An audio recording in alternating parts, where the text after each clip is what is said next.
stochastic spike, right here. This came from above 80 to below 20, right? So why isn't that a good trade? Là, ici, vous en avez un encore qui est descendu de 100 à 20. Pourquoi est-ce que c'est pas un bon trade? It's against the trend. It's a non-trend to against the trend. From left to right to where this happened, from here to here, the market is actually sideways to down. That's going the wrong way. We're looking for we want the market to be going decisively in a trend, and then the market to pop up against that trend. Okay, so in this case, this is the market's going down, and this is going down. That's not good. That's not good. It's important. That's why I'm sharing with you these important details. Donc dans cette configuration-là, nous avions le marché qui faisait exactement la même chose. Donc c'est pas ce qu'on recherche. So back to what's important. We have a downtrend now, nice 45-degree angle, and then we start down lower and we go up above that 80 level. Donc là, cette version-là est qualifiée parce que nous avions effectivement une tendance baissière et on a un retour au-dessus de 100 avec un spike. Okay. So I'm going to check one more time. How come this one's not a good trade, even though it's at the 100 level? Alors on va faire une dernière étude. Pourquoi est-ce que celui-là n'est pas bon? On part bien de 100. Very good. The too flat. I think they've got that. That's good. I want to make sure. So very good. Yes, it's flat. Flat. So even though it's up there, and in this case it worked. It was flat. Above EMA. I'm sorry? Also above EMA. It's above the EMA, that's correct, because if you're in a downtrend, so what the nice gentleman here at the front said was it's above the EMA. If I want to short, I'm looking to go ahead and really take this trade when we're in a downtrend and we're ideally below the 20-period exponential moving average. And yet here we're above a flat 20-period moving average. Donc effectivement, quand on veut prendre des tendances à la baisse, on essaye de prendre une tendance quand elle est déjà sous la moyenne, alors que là, c'est le contraire. On était au-dessus de la moyenne mobile. Okay, let's look at some more examples here. This is, again, the 15-minute chart. Now you'll notice we have this uptrend, we have this pullback. This pullback makes a wonderful stochastic spike from way up above at the 100 level, way down below to the 20, and then goes ahead and reverses trend back up again. Là, nous avons deux merveilleux exemples parce qu'on avait une belle tendance haussière, un retour du stochastique de 100 à 20 et à nouveau une remontée. Et là, on a la figure qui est doublée. And there's a variation of this technique I want to share in just a few minutes. And also, if everybody could pass those little cards to the front, Sarah's going to come by and collect them for everybody as well, because we're going to draw for the DVDs here in a few minutes. Alors si vous pouvez à l'intérieur du sac mettre vos flyers et après on va faire un petit jeu. And then, so here as we look at more examples, right here we've got the pullback again right over here. So we start from above the 80, come down right near the 20. Good. Donc là, parlons un petit peu de la configuration là où il y a eu le double. Okay. And then we see more examples on a 5-minute chart of the same thing. So even though it's an equity, these same rules apply. Alors, vous voyez que même sur les actions, les règles elles s'appliquent de la même façon. Now here's the Russell, the stock index futures in the United States. Alors là c'est le Russell, donc pareil. Okay. And so you'll see the same thing here, where we've got that 45-degree angle. And this is the last set of slides I'm going to show on this before I show a variation of this technique I'd like them to know. Alors ça c'est le dernier graphique que je vous montre. So this is the daily version of the stock index future that pulled back and came from above the 80 level, which actually came up by the 100, so that's even better, right? That's even better. And then went ahead and came down below the 20 level in that rising trend, and then you can see the result. Alors là, c'est un très bon exemple parce qu'on vient pratiquement 100 et on descend bien en dessous du niveau de 20 et vous voyez ce que ça a pu produire derrière, une formidable remontée. Okay. Then you see over here on the 15-minute chart, or sorry, the hourly chart, you'll go ahead and see here how we spike from above the 80, below the 20. Can everybody see this important theme over and over again, or is there any questions about this? Alors vous voyez là sur le graphique horaire, à chaque fois on a cette configuration qui est bien respectée. Okay. So we go ahead and look at the 15-minute chart, the same thing. Comes from the 80 down near the 20.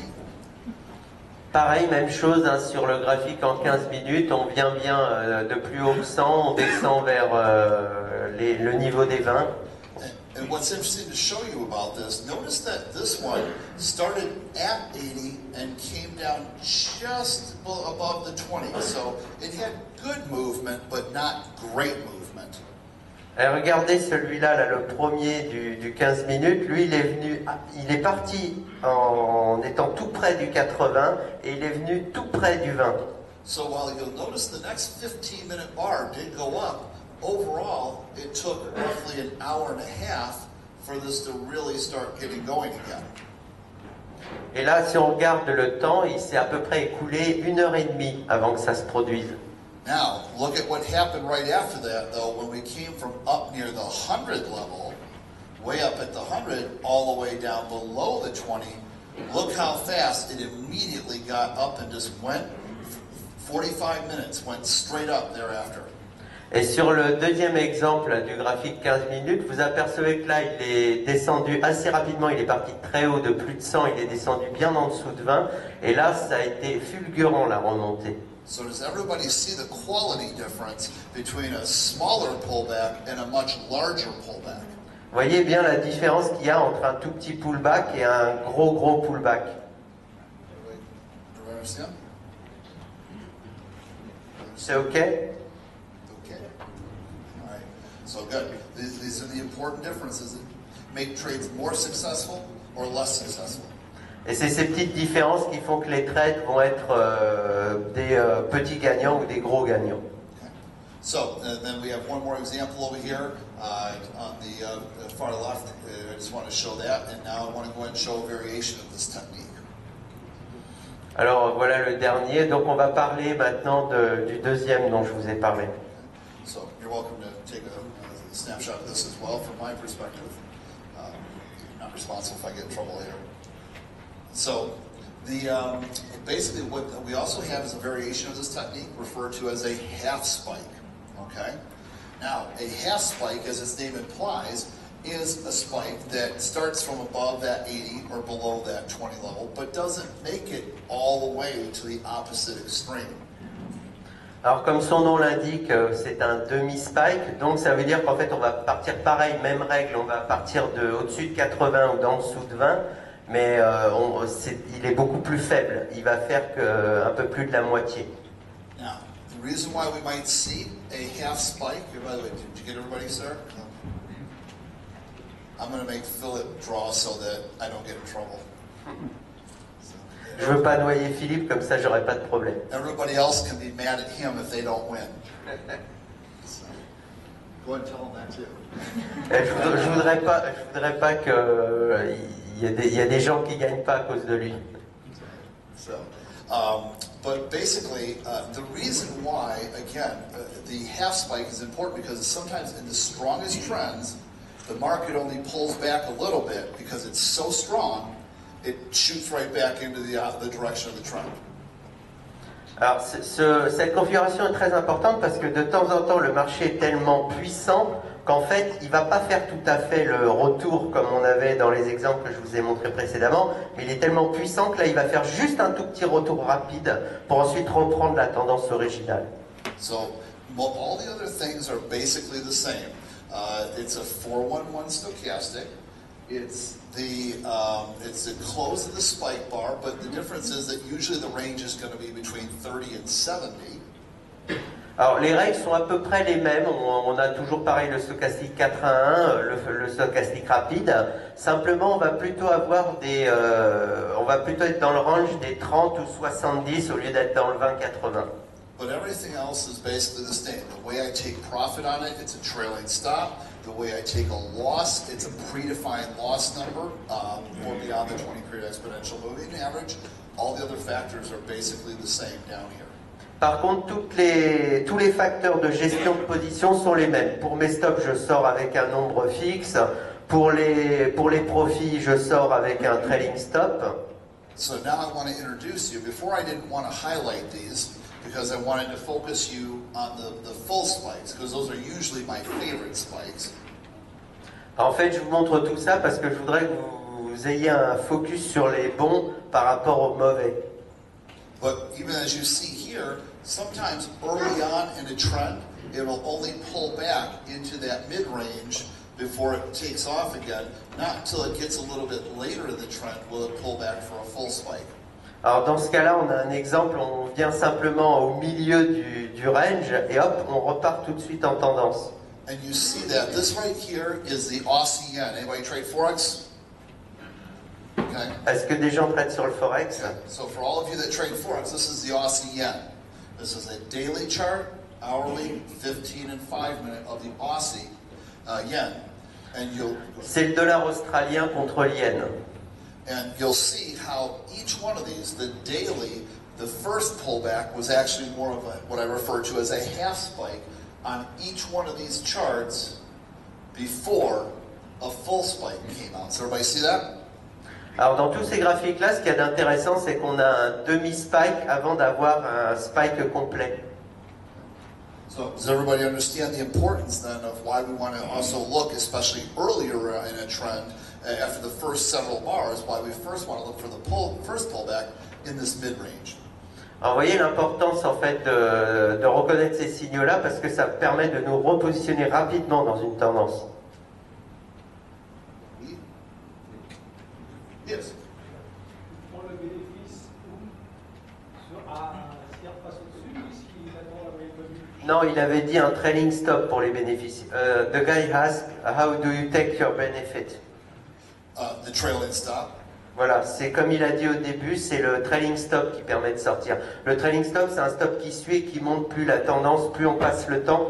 Le trailing stop, c'est un suiveur de tendance. The only time that's different is if I happen to have, so in each one of these here, these charts, we didn't have a key resistance level immediately above us. But if we had a key resistance level immediately above us, I would look to go ahead and trail up my trade much closer to that level, or I would look to go ahead and just say, we've hit that level, I'm out.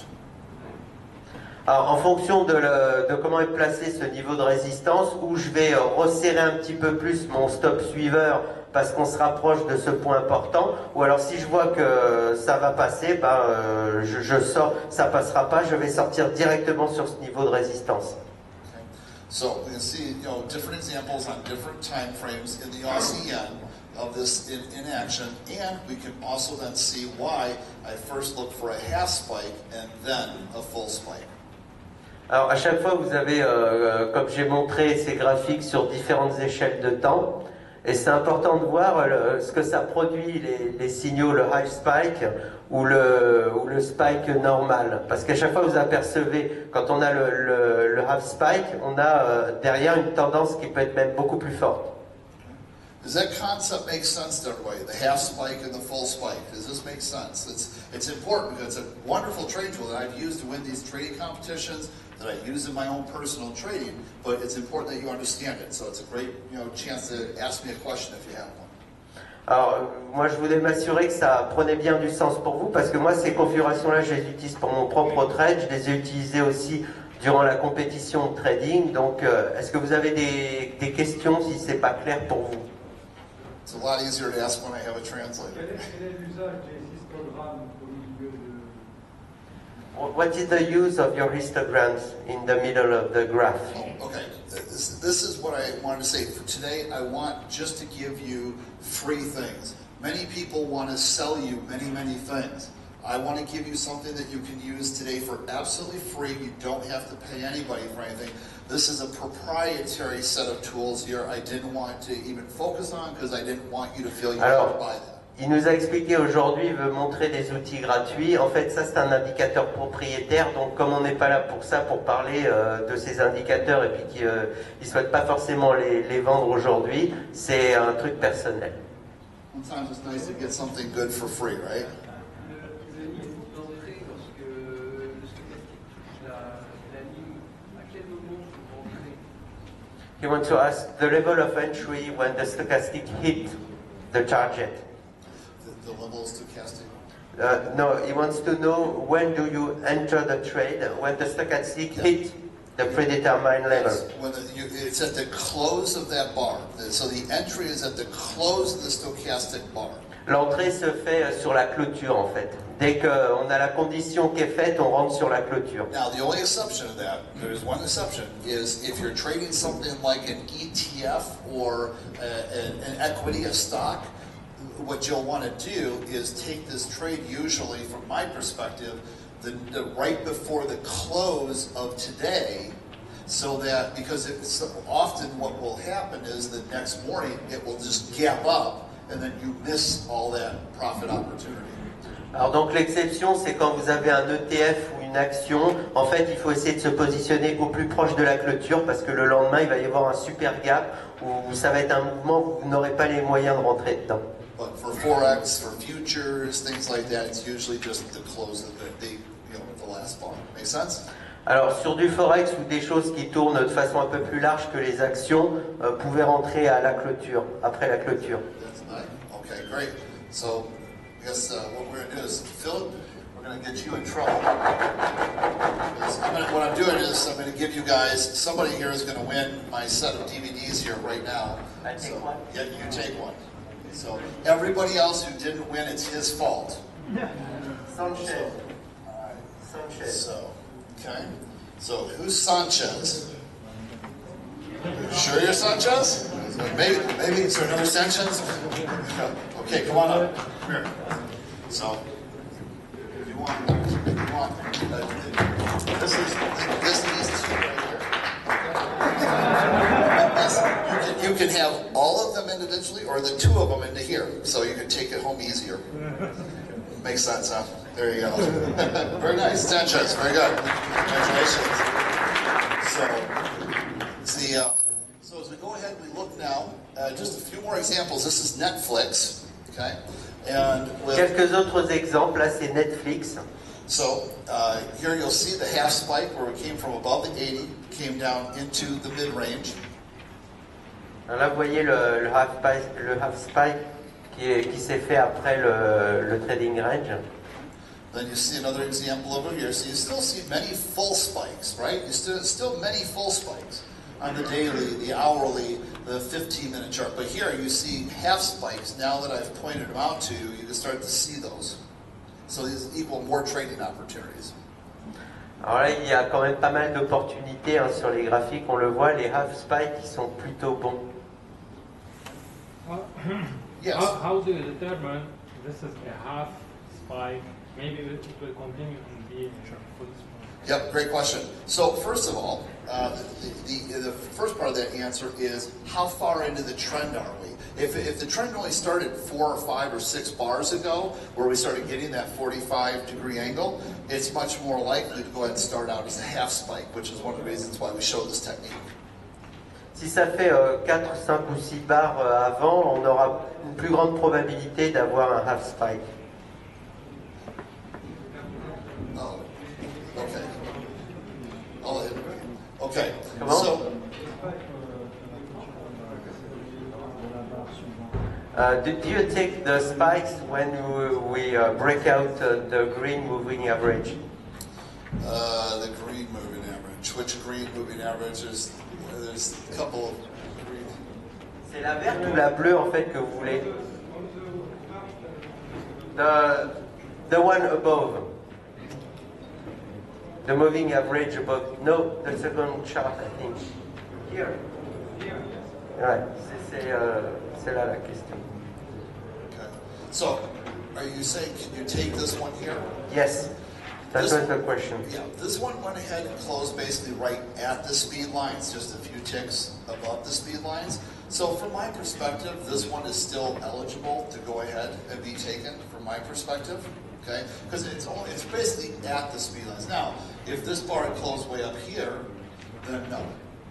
Alors en fait, il dit comme il y a juste eu un petit excès dans la configuration avec les petites bougies qui ressemblent à des doji, lui il considère que c'est acceptable. S'il y avait une clôture au-dessus, non, il ne l'aurait pas prise. Mais comme c'est juste un excès et que le marché est resté contenu, donc il considère que c'est un bon candidat, on peut le prendre. So good questions. So let's go ahead and look at some more examples here. We just looked at this one here on Netflix. Let's look at one more. Oops, this is gold. You'll notice here is the ETF on gold, and you'll see here. But again, it doesn't matter that it's gold.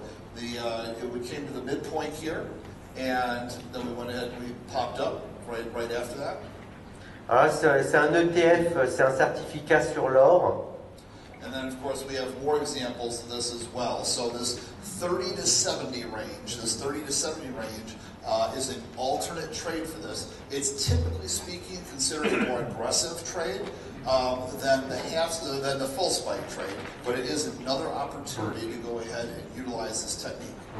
C'est une très bonne opportunité. En fait, c'est un concept beaucoup plus agressif que le full spike, mais le half spike, il produit des bonnes opportunités et on le traite dans le range des 30-70. So I wanted to leave a few minutes for any last minute questions on this. Tomorrow afternoon at 6 p.m. we'll go ahead and we will do a whole other trade that I want to show you. The one that I used for the New York Traders Expo back in February, I'll be showing you something completely different that has nothing to do with my stochastic spike. So tomorrow night I'm going to have a whole new technique which I won't be able to spend time on. So I wanted to ask if there's any other questions relating to the half spikes and full spikes I could answer in the few minutes that we have remaining. Alors, il nous reste quelques minutes, donc si vous avez des questions à poser, vous pouvez me les poser maintenant, parce que la session que je vais conduire demain, ça ne sera pas du tout la même chose. Je vais montrer des choses que j'ai fait au concours de New York, et ça n'a rien à voir avec les stochastiques.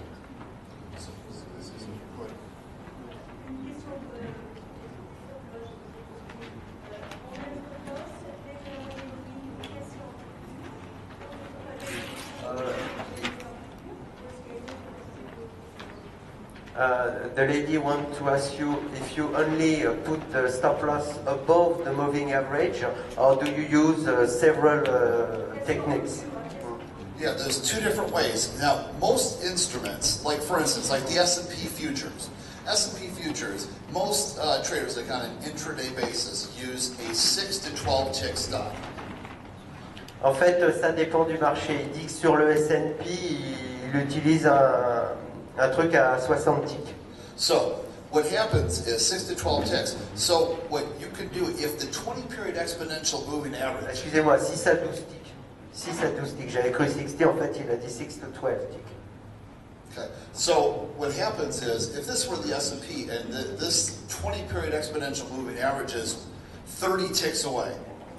Voilà, quand vous avez une moyenne mobile qui est à 100 ticks plus haut, ça paraît difficile de mettre le stop à ce niveau-là. Donc c'est pour ça, des fois, il fait en point précis. This goes back to the example where we talked about earlier that I would want to go ahead, instead of using the 20-period exponential moving average, I would want to use a preset stop loss number, like 6 ticks, 12 ticks, something like that, rather than the 20-period exponential moving average, which is outside my risk profile. Voilà, donc quand il dit ça, quand ça sort de son profil de risque, il préfère utiliser un montant précis. 6, 12, enfin, ce qui est correct par rapport au marché qui est étudié. So it's better to use the 20-period exponential moving average as a backup, because the 20-period exponential moving average in a nice trend often will hold that trend intact. But if it's too far away from your risk, then you have to make a smaller stop. Does that make sense? Donc en fait, on a une très belle tendance, la moyenne mobile, elle va contenir la tendance. Donc c'est un bon point pour gérer si on est toujours dans la tendance. Mais si la moyenne mobile est trop éloignée, là, votre risque il devient trop important. Donc c'est pour ça qu'après, on passe en montant fixe pour les stops. Loss. So we'll try to wrap up a few last minute questions here and here.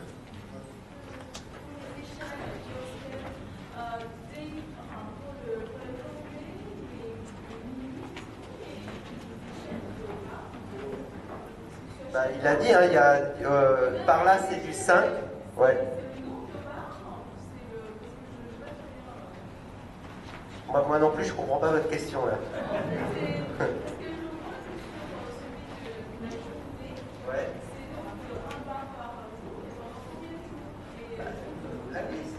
Enfin, quand c'est une barre par journée, vous avez le.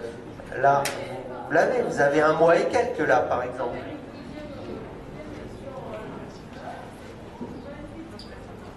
Non, 12 heures, ça veut dire 12 heures, 18 heures. En fait, quand vous avez 11-28, c'est une journée, en fait. Ça correspond à une journée. C'est de l'intraday en horaire. C'est la journée du 28 novembre.